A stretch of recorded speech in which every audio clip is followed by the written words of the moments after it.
Tatalakayin gabi-gabi ang maraming mukha ng pag-ibig, pagmamahal sa ibang tao, at ang pinakaimportante, ang pagmamahal sa sarili.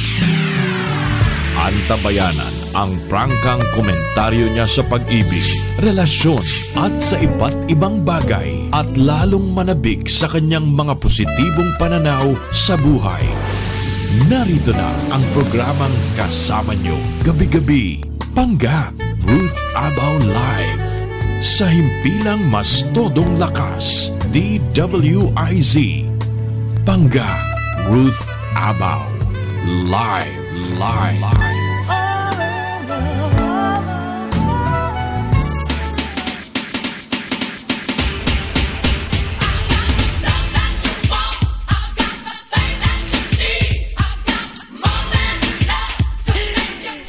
Good evening, good morning, good afternoon, good evening sa lahat ng ating mga tagapakinig, Luzon, Visayas, Mindanao, worldwide.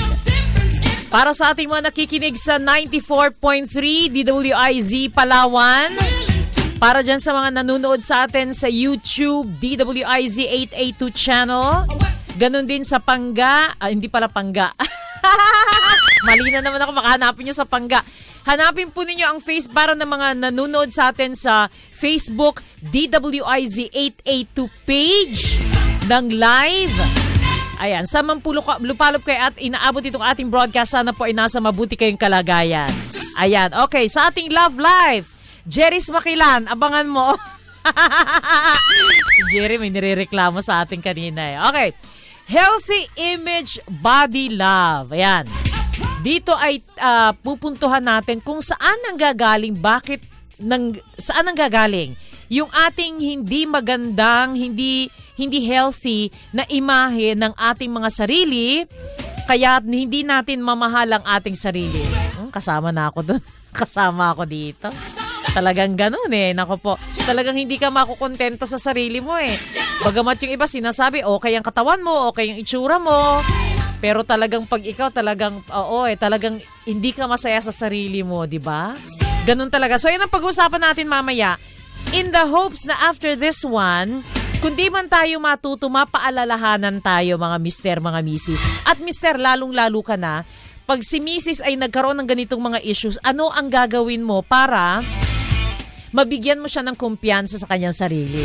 At mamaya pag-uusapan natin yung kasi, para mabigyan natin ng confidence ang ating mga partners, ang ating mga misis at mister, pero hanggang saan yung bibigay ka ng kumpiyansa sa binibigyan mo na ng constructive criticism, kasi baka mamaya talagang tumataba na ng husto.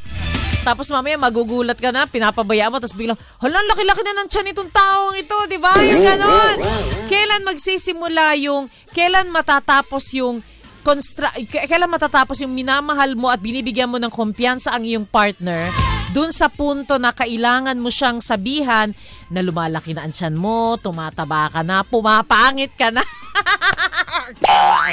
Okay, para dun sa ganito po para dun sa mga ngayon lang tagapakinig ng ating programa, ang ating pong tinatalakay dito ay ang Krebs-C. Makinig lamang po kayo para matutunan ninyo kung ano ang iba't ibang benefits ng Krebs-C. Pero ganito po, suma total.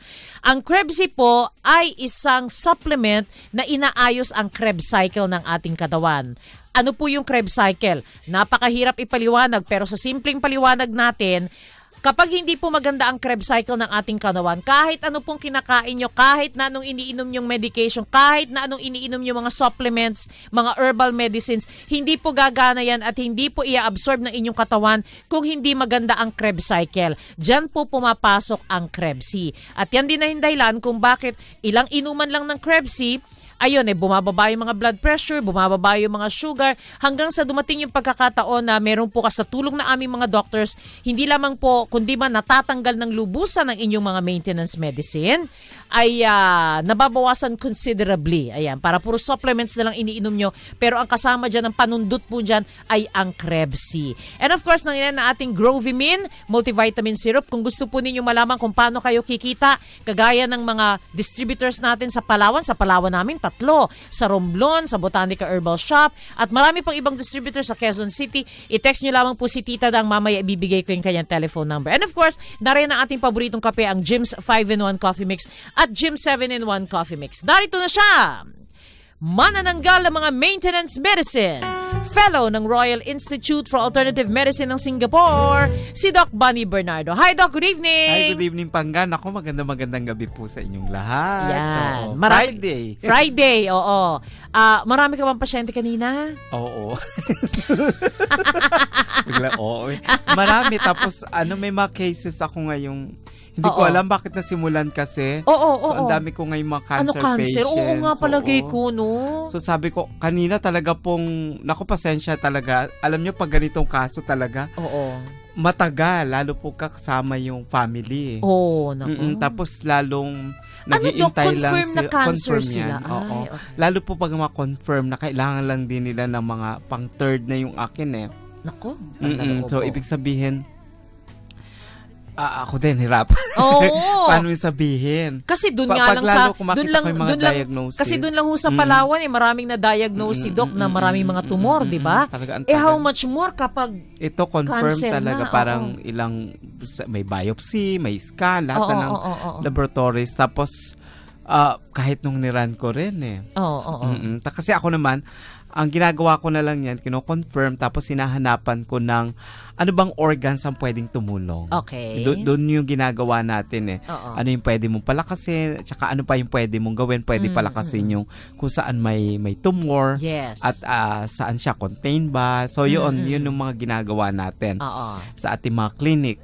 So tapos doon, pag alam ko na yon, tsaka doon natin ibuboost ng yung immune system nila kasi yun ang kailangan. Tapos matagal-tagal kasi pati meal plan, yung ilang pag-inom ng supplementation so lahat yun.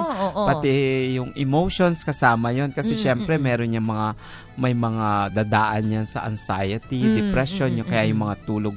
So yun, kaya po nagtagal ako kasi may mga ilan ako ngayon. Grabe, parang nasimulan. Nabuhay naman.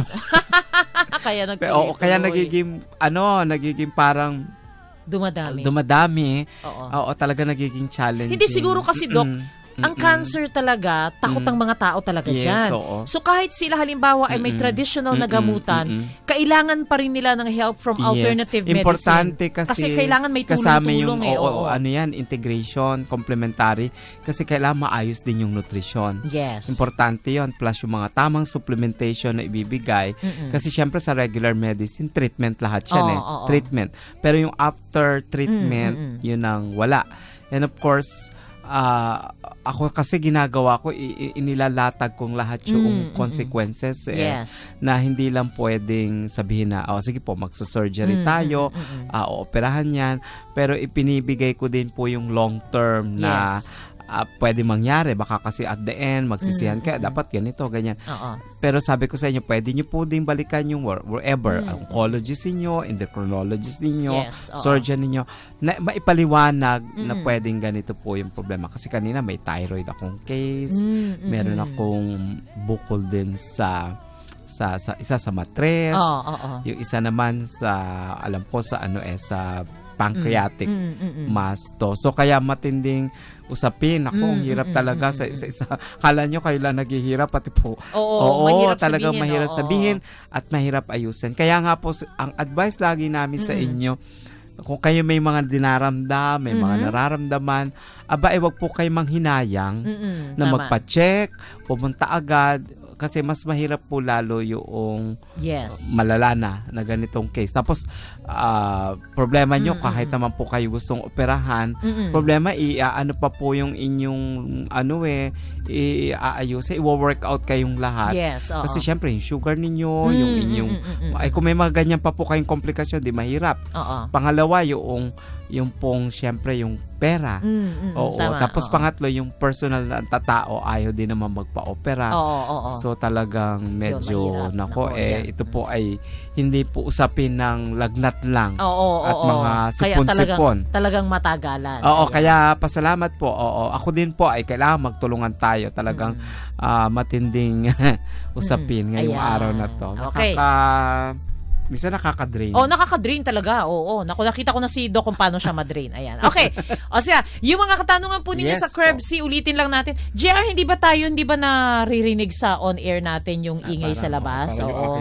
Hindi naman. Ayan. Oo. Okay. O sige. Nakaka-istorbo lang. Ayan. Pwede po kayo mag-text kay Tita Dang para sa... Okay, ang spelling po ng Krebsy, KREBBC. Again, KREBBC. Kung may tanong po kayo para sa instant sagot ng Krebsy, pwede po kayo mag-text sa 0905-200-2217. Again, 0905-200-2217. Magbabalik po kami. Sandaling-sandali lamang po. Pangga Ruth Abao live. Ito ang DWIZ 882. Mga misis, mga mister, sandali bago tayo magkalimutan ha. Kung may mga tanong kayo tungkol sa Krebsy na kailangan nyo kaagad ng sagot, halimbawa, ano ang Krebsy? Ano ang spelling ng Krebsy? Pwede bang uminom ng Krebsy para sa mga karamdaman ninyo? Or kung saan mabibili ang Krebsy?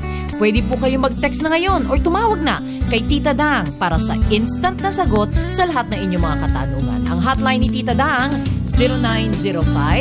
0905-200-2217. Again, para sa inyong mga katanungan habang tayo po ay nagpoprograma sa Krebsy, ano ang Krebsy, spelling ng Krebsy, pwede bang uminom ang Krebsy or inumin ang Krebsy sa inyong mga karamdaman, saan mabibili ang Krebsy? Hotline ni Tita Dang, 0905-200-2217.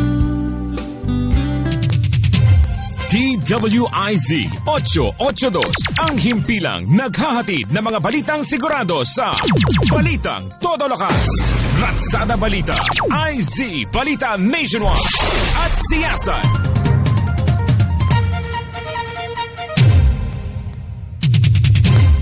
Pakinggan ang Krebsy story ni Mang Wilfredo Boy Lapidario. 56 years old, isang jeepney operator, at si Aling Juanita Lapidario, 52 years old, isang housewife. Paano po ninyo natuklasan ng Krebsy? Radyo, sa programa ni Panggayo sa DWIZ. Pinakinggan ko, sabi ko, ba, maganda pala yung ano nito. Sinasabi nito yung Krebsy nga, bumili ako. Isa, wala muna hindi muna epekto yun eh. Mga 6 na, halos mga lahati na. Pagbiyahe ko ng jeep, sabi ko, parang kumaang yung katawan ko. Yung dating, kasi ang ruta ko ng jeep,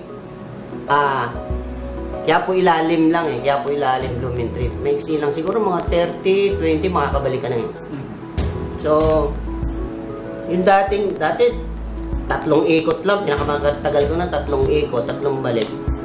Papahinga na ako niya kasi parang nararamdaman, parang masakit, pangapa ko eh. Sabi ko, ngayon nung nakainom ako ng Krebsy, hanggang ngayon, nagdadrive ako ng jeep eh. Siguro 7, 6, kaya ko. Hindi na sumasakit yung mga ganito. So, doble? Doble. Talagang mahusan. Ito, pinainom ko. Yung mga nakailang inuman lang. Pag wala akong biyahe, yung limang coding ng jeep ko, mga malengke kami niyan sa Blumentritt. Malapit lang ang Blumentritt sa amin eh. 50 meters lang, namamanhid yung ganito niya, tumitik. Yung muscle ko. Yung muscle niya. Hindi siya makalakad. Hirap ako. Kasi hinahapo ako yung... Nung nakainom ako ng Krebsy, kahit nagkarga ko pa yung apo ko, papunta kami sa department store. Kaya ko. Wala. Hindi hanggang ngayon, hindi na ako nahirapan maglakad. Nakakarga ko na. Dati hindi ako pwede magkarga. Kahit magbuhat ako ng konting may dala-dala akong bag, hindi ko kaya. Hirap ako. Magpapahinga muna ako sa isang tabi. Kumusta naman po ang inyong love life? Yung labing-labing namin. Medyo wala. Hindi. Matabang konti. Hindi mo na nasusugat yung barangay ko. May yung parang nagkakaroon na sugat. Oo, dumudugo. Kasi iba dumudugo. Ang susugat. Hindi katulad ng nag-Krebsy ngayon. Parang, siyempre parang... Hindi na bahagod. Oo. Parang, hindi na ako nakaramdam ng parang masakit yung... Nasusugat nga yung pinaka-ano niya, balat. Yung parang Oo. Nawala na po yun. Yung dating 3 times, naging 6 times, meron pang bonus.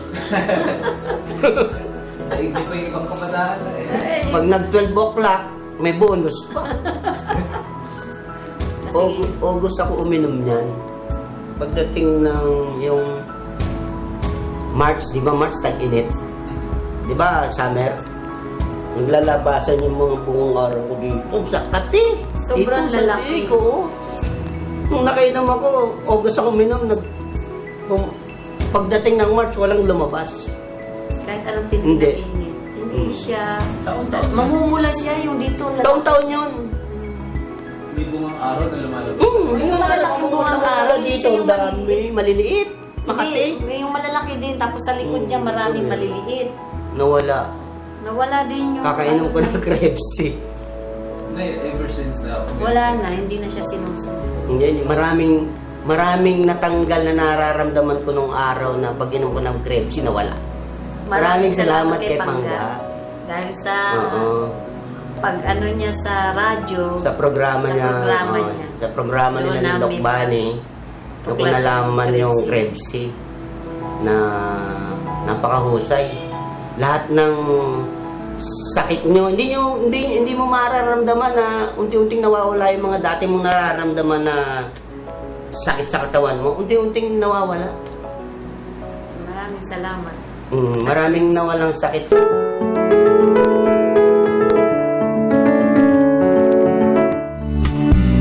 Mga misis, mga mister, sandali bago tayo magkalimutan ha. Kung may mga tanong kayo tungkol sa Krebs-C na kailangan nyo kaagad ng sagot, halimbawa, ano ang Krebs-C? Ano ang spelling ng Krebs-C? Pwede bang uminom ng Krebs-C para sa mga karamdaman ninyo? Or kung saan mabibili ang Krebs-C? Pwede po kayo mag-text na ngayon or tumawag na kay Tita Dang para sa instant na sagot sa lahat ng inyong mga katanungan. Ang hotline ni Tita Dang, 0905-200-2217. Again, para sa inyong mga katanungan habang tayo po ay nagpoprograma sa Krebs-C, ano ang Krebs-C, spelling ng Krebs-C, pwede bang uminom ang Krebs-C or inumin ang Krebs-C sa inyong mga karamdaman, saan mabibili ang Krebs-C? Hotline ni Tita Dang, 0905-200-2217. Pangga, Ruth Abal live sa himpilang mas todong lakas, DWIZ. Alright, eto may tanong lang dito Doc. Good evening po sa inyong programa. Tanong ko lang kung normal ba sa isang mag-asawa na ayaw niya nang mag-sex sa akin. Dati gustong-gusto niya pero ngayon ayaw na niya. 28 years old po siya at ako naman po ay 37 years old na. 4 na taong kami magkasama pero hindi pa rin kami nabibigyan ng anak. Minsan gusto na ka pong maghanap ng ibang babae. Ano po ang aking gagawin? Salamat po, Mark ng Puerto Princesa, Palawan. Nako, Mark, kagagaling lang namin dyan. Dapat nagpa-check up kayo na mag-asawa. Oo. Hindi balik, kailangan sa pagbabalik namin, kailangan magpalista ka na, mauna kayo doon. Pero Dok, ano sa palagay mo dito? Meron ka bang mga ganitong cases na 28 years old, umaayaw na sa sex? Meron naman, di ba? Dati gustong-gusto niya eh. Pero ngayon hindi na. Oo, bakit ganon? Iba gustong-gusto, hindi na pwede. Ikaw naman bata na dapat pwede. O umaayaw na agad. O kita nyo yan. Definitely baka meron niyang mga, minsan kasi kasama yung hormonal so emotions, baka nagkaroon ng problema. Pero importante ma-check kayo eh. Kasi baka mamaya, Mark, ganito rin yan Baka mamaya may ginawa kang hindi... ang problema kasi sa babae hindi nagsasalita. Yan. Ito ang isa sa mga nakikita lang pwedeng dahilan. Meron ka bang ginawa na sa palagay mo ikinagalit niya? Oo, hindi niya nagustuhan. Hindi niya nagustuhan. Kaya yon kinikimkim niya sa loob. Kaya ang pinaka-revenge niya sa'yo, wag na lang. I-withhold niya yung sex. Oo. Di ba may writer? May letter sender tayo niyan dati. Yes. Na ganyan. Tama. So baka may mga emotional yan. Kasi nung yung hinalungkat natin yung buhay niya, tapos doon nalaman na dati nang bababae yung mister niya. Hindi lang niya sinasabi. Hindi niya makonfront yung mister niya. Baka merong ganong cases na siguro nakita niya, nahuli niya, nagdududa siya. Hindi ka lang niya makonfront. So, ang nagiging problema kasi alam mo, ang babae madaling ma-withdraw yan kasi gawa ng emotions. Tama. Kahit ano pang pilit. Hindi kagaya ng lalaki kahit may emotional baggages yan. Pag nahaplos, okay na yun. Tama sa babae kasi may emotions. Talaga. Ang babae kahit ano gawin mong hagod, himas, lambing dyan, pag yun may tinamaan ng emotions, talagang frigid yan. Oo. Kasi kaya sa bagay do kasi sa babae kasi, unang-una di matagal nga. Kailangan yung babae, parang pinapaandar mo ng matagal Ang foreplay mo ay matagal Ang paglilenggo dyan, 20 minutes bago siya makarating sa rurok ng kaligayahan. So, kailangan nasa state siya ng relax, all-in siya at the moment. Pero kung at the back of her head, kahit nililengwa mo yan, pagkatapos ito na lang ito, nabubuisit ako nito. Wala, hindi makakarating wala yun. Talaga. Kasi lagi yung papasok. Hindi kagaya sa lalaki, almost automatic sa inyo Tsaka kahit meron yan, mawawala yun sa isip mo. Tama. Ang lalaki, kaya hindi kagaya ng babae. Oo. Kaya nga matagal ang babae kasi ire-ready mo pa yung mood, yung moods at saka yung kanyang emotions. Yan. Hindi kasi lang. Ang lalaki talagang pag napakiskis yan kahit pa may dinaramdam niyang problema. Kaya nga doon nakakadisgrasya. Oo nga, no? Kaya mag-usap kayo. Tapos Alamin kung mo. kung pwede, ipadala mo yung detalye. Yes. Kumpletong detalye para malaman natin, mahimay natin ang gusto. Kasi napakabataan pa niya para 28. At saka bakit dati gustong niya? Pagkatapos biglang ayaw na niya at the age of 28. May mga malalim na dahilan yan. Okay.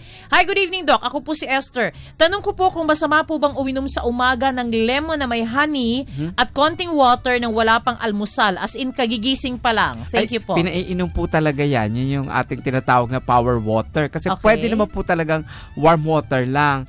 Kaya pero gusto nyo ng power water para bumuka agad yung mga magising, ang mga organs natin. Yan po yung ina-advise natin. Wala po masama.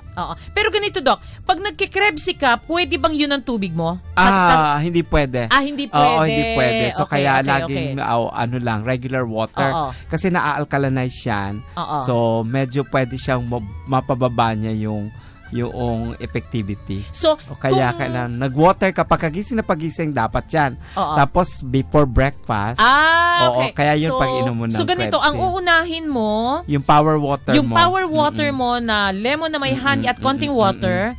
And then, pagkatapos nun, inom ka ng Krebs-C. Yes, Tapos, regular water ang iinumin mo. Tapos, after 30 minutes, tsaka ka mag-breakfast. Kakain ka na. Ayan, Pero kung hindi naman, di sa gabi mo iinumin yung Krebs-C. Yung Krebs-C. Para kung ayaw mo magkakasunod. Ayan, okay. Doc, tanong ko lang kung pwedeng pagsabayin ng Krebs-C at antibiotic din po na herbal kasi may discharge po ako. Ako po si Maria ng Muntinlupa. Salamat po. Ano ba antibiotic na herbal? Equivalent lang na antibiotic. Baka ganun. Kung pareho naman siyang natural, kung herbal yan, talaga namang herbal, pwede naman. Actually, may gap lang yan na normally mga 5-10 minutes. Kasi ang isip nyo kasi yung pag-inom. Kaya iba minsan parang nagdumasakit yung dibdib. Parang akala nyo pag-inom dahil maraming iinumin, para kayo kumakain ng mani. Dinadakot. Hindi po ganon. Alam mo, Doc, ganyan ako before, tapos bigla kitang naalala. Kasi minsan marami nga ako mga supplements na iniinom. Sandali, sabi ni Doc, kailangan may At least may gap ng konti. Diba yung iba, kaya yung iba meron tayo kasi dumarating na reklamo. Minsan may mga pasyente po kami talagang ganyan sa pancreas na biglang sumakit yung dibdib. Okay. So akala naman nila dahil doon sa ininom nilang gamot na nila. Parang sa puso nga yun, at saka yung Krebs. Bakit ganun? So tinanong ko, baka naman kayo po uminom po ay parang dinadakot, diretso. Sabay-sabay. Hindi po talaga. Siyempre kahit bumubuka pa yung lalamunan natin yan. Pero siyempre yung kailangan i-digest siya, may gap. So kaya po pag inom nyo, may mga 5 minutes na gap. O kung kayo merong isang herbal, tapos susunod nyo yung Krebs-C. Ayan. Okay. Eto, Krebs-C good news. Ma'am Ruth, patuloy pa rin kaming umiinom ng Krebs-C pati na ang mga kamag-anak ko sa Balayan, Batangas. Ay, dapat lang. Alam mo yung dala ko isang banig na Krebs-C, ubus ka agad Isang banig lang kasi yun Baka sa iyo lang kulang. Ayun. Kaya tanong nila sa akin kung may distributor tayo sa Mercury sa Balayan. Alam mo, Ruth, sa kasalukuyan hindi ako nawawala ng Krebs-C sa bahay at nararamdaman ko na dadalas ang punta ko sa banyo. Palibasay, balo na ako, Doc. Ang nangyayari... Ayun na naman yung balong yan. Pero Doc, ito mas medyo nagsasariling sikap siya. Alam mo kung ilang taon niya, Doc? 74 years old. Wow! Di ba? Kaya pa ni Lo. Kaya pa. Pero ramdam na ramdam ko ang kagandahan ng Krebs-C. Pakiramdam ko ba, Ruth, kapag nasa Eric ka na sa radyo at sa gabi, sasabayan mo ng tawa para bang nawawala ang aking problema. Naku, ayan na naman Sasabayan pa ni Doc Bunny, sana patnubayan nawa ang inyong programa. Marami kayong napapasayang mga tao at mag-asawa. More power ang tagapakinig gabi-gabi. Carlos De Jesus ng Caloocan. Maraming salamat, Mang Carlos. Sa ayan, Imagine 70 plus. 74. Sabi ko na nga ba, yung mga halakak na yan. Yun na! Ayan. Ito pa, Mark. Mang Carlos, ganito. Sabihin mo sa mga kamag-anak mo, yung free banig promo natin para kapag wala sa kanila, maswerte nga sila. Oo, pero alam ko po sa Batangas City, meron na. Meron kasi akong mga pasyente po dyan na umuuwi. Nakakakuha na sila. Meron po daw dalawang malaking mercury dyan. Meron. Pero yung isang maliit, wala. Kaya yung normally ina-advise natin doon sa malalaking ano. Pero doon nga, para makakuha kayo ng libreng banig, mas kayo... mabuti nga. Ibang pasyente nga ni Doc, nag-aabang na mawalan ng Krebs para meron sila. Okay. Para malibre. Good evening, Ruth. Tama ka, ang partner ko, pag sinisip-sip ko ang kanyang clits, naghihiyaw sa sarap, sinasabunutan ng buhok ko. Sabi sa partner ko, nasasaktan ka ba? Sabi na, sobrang sarap kaya sinasabunutan kita. Ayan, sabi ni Ray Cruz. Oh, yes. Oh, diba? Mabuhay ka, Ray Cruz. Di ka alam mo. nasasabunutan, makakalbo ka. Alam mo yan, sinabi ng tito ko. Tito, bakit kayo andalin yung... ikaw ba naman sabunutan ng tita mo? Bakit sinasabunutan?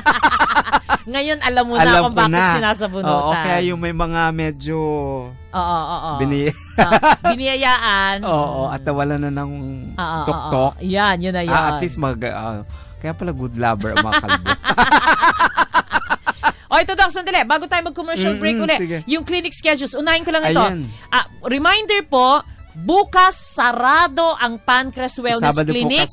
Bukas nasa Botanica Herbal Shop sa Baliwag, Bulacan sila, Doc. Yung mga gusto magpa-check up, pwede kayo mag-text kay Tita Dang.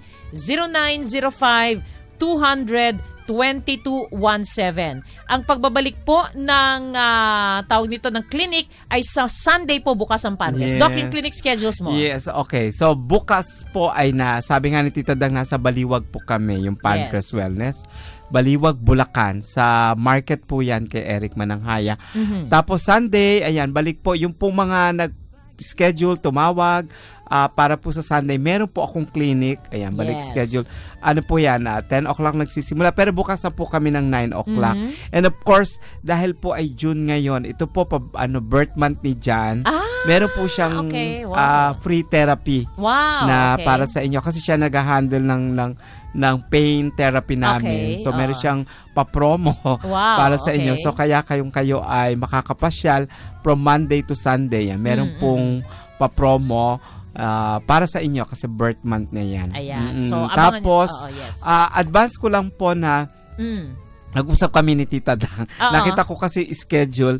So, yung meron po ako ilang Saturdays na i-offset ko ng Thursday. Ako po magki-clinic sa Pancreas Wellness ng Thursday. Okay. Parang ilang Saturday kasi dadaanan. So, para po hindi po na mamalungkot yung mga naka-schedule na gusto yung schedule sa akin. So, Thursday po, ayan, dahil wala po ako schedule. So, inilaan ko po yan para bayad utang doon sa Sabado. Sa mga Saturdays. Oo, kasi meron po ako invitation sa business club sa Makati na morning breakfast. Hindi ko po alam kung ano oras yung matatapos. Baka yung breakfast nila 10 o'clock. Yung mga ganun, hindi naman yung breakfast. Tapos yung 17 nasa ano po kasi ako, Legazpi, sa Bicol po uli. So may mga tatamaan. So yung mga taga Legazpi uli, magkita-kita po tayo. Message nyo po ako uli kung meron pa kayo nakikitang supply ng Krebs dyan. Otherwise, iiwan so, ko 17. po. Tama. Iiwan mo sa kanila doon. Iiwan. Meron po akong napagkatiwalaan na doon. Na habang ako nagkiklinik, doon kayo pupunta. Okay, good. Para hindi po ako, kasi marami kayo Para may distributor na tayo doon. Okay, good. Dalawa po kasing clinic days, pero para ang dami-dami. Parang nalungkot ako sa dami. Pero titingnan ko po, baka po mag-spill over ng Monday, yung mga maiiwan pa. Sige po, tingnan natin. Ako, hirap na schedule talaga. Kung malapit lang kayo, di pwedeng linggo-linggo. Palagi ganun Kaya ganun lang po talaga. every once a month. Tapos yung pong Novaliches, wag po kayo malungkot. Kasi yung pong 28, yung po yung last Wednesday. Promise ko na po yan na every last Wednesday of the month, dyan po ako sa Novaliches. O wag po mainggit yung mga taga Fairview, pero ayun, nainggit. Magpuntahan na lang kayo sa Novaliches. Oo, malapit yun. Pero sige po, tingnan natin. Hindi, tsaka sabi nga namin dito, kung makakakuha po kayo ng maraming tao, magsama-sama po kayo, minimum of 20 hanggang 40, kami po ang pupunta sa inyo. Kahit once a month. Ayan. Wag po kayo mainggit. Okay. Batiin lang natin sa Santa Cruz Occidental, Mindoro. Wow, layo. Nakikinig silang Marzan Azan Abdullah. Santa Cruz Occidental, Mindoro. Happy listening po. Ayan. Live yun? Oo, live yun sa Occidental, Mindoro. Sige po, magandang gabi. Magbabalik po kami. Sandaling-sandali lamang po. Pangga, Ruth Abao. Live.